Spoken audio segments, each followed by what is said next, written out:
संस्कृत भाषा ही सबसे प्राचीन भारतीय भाषा है, ये सिद्ध हो चुका है। बहुत बड़ी एक डिस्कवरी हुई है भारतीय संस्कृति से जुड़ी हुई।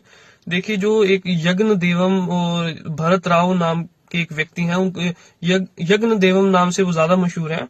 उन्होंने जो आज से 5, 6, 7 हजार साल पुरानी जो हमारे भारत में भाषा इस्तेमाल होती थी, जो इंडस स्क्रिप्ट थी, जो जो सरस्वती सिंधु सभ्यता इस्तेमाल करती थी, यानी इंडस वैली सिविलाइजेशन, तो उन्होंने वो भाषा डिकोड कर दी और उसमें संस्कृत निकली। उनमें जो देवताओं के नाम थे वो इंद्र थे, रुद्र थे।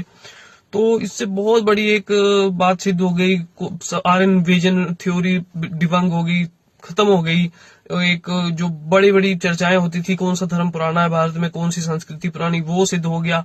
बहुत कुछ, मतलब 40-50 चीजें सिद्ध हो गई सिर्फ इतना बताने से कि सिंधु घाटी सभ्यता में संस्कृत भाषा इस्तेमाल होती थी। तो जय हो इनकी, भरत राव की, जो यज्ञ